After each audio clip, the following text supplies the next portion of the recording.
Paulo Silva, and my chapter 9, the Middle Ages and Monasticism.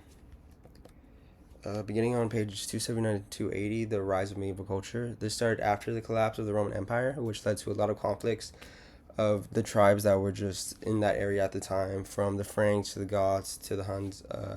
And from one of those tribes, the Franks, Charlemagne rose, and under Christianity, he tried to unite all of those people, and he established the Holy Roman Empire on Christmas Day in the year 800. And and the picture we see here, this is from Hilda of Bingen. She was a polymath, which is someone who pretty much just does whatever, from sciences to math to art. They're pretty much just dip their feet in anything. And at the time, she was a woman, so it was very different for her. And she started a nun. She was a nun. And yeah, she did a lot, and she created this image here, which I think ties back a lot to current day depictions of the seasons. And I think we see a lot of that and a lot of stuff like this in media, even to this day, like, 1,000+ years later.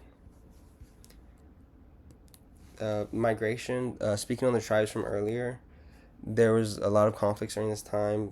So we don't really have a lot of like any architecture from them or a lot of art, but what we do have is on ships. And what we found here was a piece that has a lot of symbolism from Christianity and like Vikings and like warrior tribes, and a lot of animal patterns, as you can see, like on the side, like a snake. So that's pretty much the only thing we have from those tribes, along with just records. And on to the next part, Charlemagne and the Holy Roman Empire. These are pages 282 to 285. The culture, a lot of it was just whatever you think of like medieval time. It's feudalism, so there were serfs, there were nobles. Pretty much, if you weren't already born into like a high degree family, I guess, you weren't going to have a very good life. You were just kind of going to be a slave and there for whoever owned the land you were working on. And with the economics, Charlemagne did have a coin that became very popular during that time, but it was seen all over, from Africa to Russia. It was seen all over. It was found anywhere pretty much. And the views on others, he really tried to unify any region around him, whether it be the Islamic towards the south or the Greeks and the and Jews. He welcomed whoever, and as long as they could do good, he welcomed them. He even learned a little bit of Greek, and he even tried to marry and to a daughter of a leader in Constantinople, just to get more get a better bond, I guess, around the regions. Same thing with when he went to Islamic countries to find Christianity, like holy sites, and he got access to them by the leaders, and it was seen as a big deal. And on education, he really wanted people to be literate, to read the Bible, and to worship. Pretty much, he really wanted people to practice this and really dedicate themselves to this. Even though he couldn't really read or write, especially from things we've heard from that time, but he really wanted people. He wanted a smart society surrounding him, and he dedicated a lot of his time to doing this. And that is pages 282 to 285. And monasticism. What is monasticism? It's pretty much when you give yourself to whatever your religion is. You're devoting your time. You usually live at like a monastery, and you devote your time to learning more about the Bible, being able to read more, whatever. Usually, it's just something a lot of learning what happens. And one of the how Charlemagne really got this idea was from Saint Benedict. He was from Italy, and he spread this strain of monasticism to Charlemagne. Charlemagne really liked it, and he wanted a lot of people to devote themselves like this. And this is pages 285, 287. Oh, and the image we see here is of Saint Matthew, I believe, and he is seen writing. And there's another image we see where the person doesn't really look. Matthew doesn't look as worried, but it's very clear that he's. The other one shows that he's thinking, but in here he looks very like stressed out, and you can really tell he's almost kind of like receiving ideas from God in this image, whereas the other one he's kind of just writing, but he seems a lot more like scared or worrisome. And on to the next page. These are some important figures from the time. I chose Hildegard of Bingen and obviously Charlemagne. There aren't a lot of connections because Charlemagne obviously did a lot, and Hildegard was kind of limited by the time period she was in, but she still did a lot.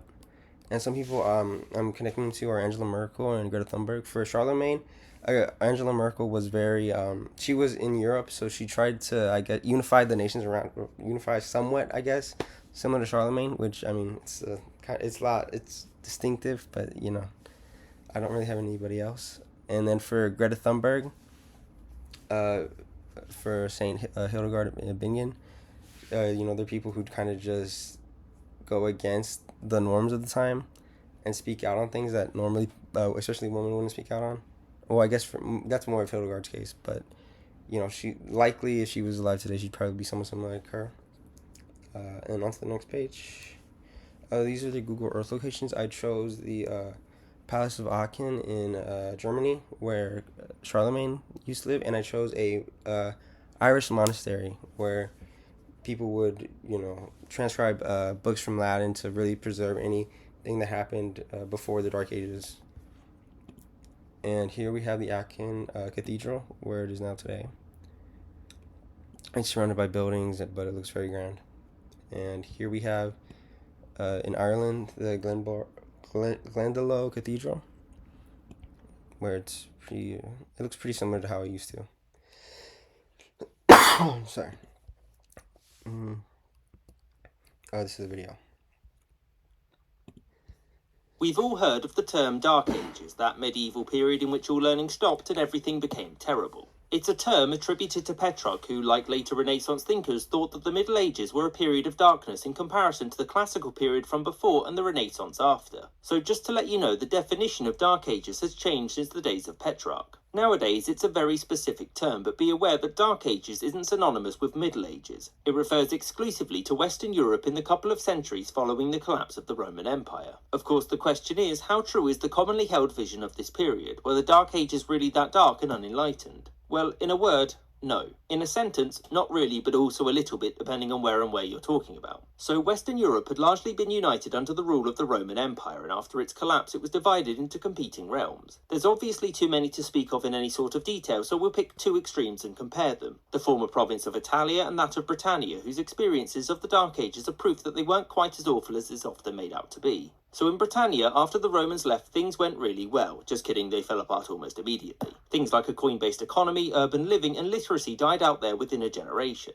Whereas in places like the Ostrogothic Kingdom, which occupied the former province of Italia and then some, very little changed. And whilst, yes, it did now have a Germanic ruler, King Theodoric, he swore fealty to the Roman Emperor in the east. The Senate continued to meet in Rome and the Pope's rights were respected, although the official church of the Ostrogoths was centred in Ravenna. As for urban living, the number of people in towns and cities had declined massively in most places. Rome's population had declined from roughly 1 million people in the 3rd century to about 50,000 during the Ostrogothic period. But what about the peasantry? How did life change for them after Rome had gone? Well, frankly, not very much. Most people were born, lived and died working as agricultural labourers on the same farm as their forebears had. Localised famines were also much more common and couldn't be alleviated by a centralised authority, meaning that local starvation was much more common. This largely went away in Ostrogothic Italy when it was conquered in the 6th century by the Eastern Roman Empire, known then as the Roman Empire, which undermines Petrarch's notion of the post-Roman world being an unenlightened one because the Romans never went away. The Dark Ages did see many intellectual achievements, though.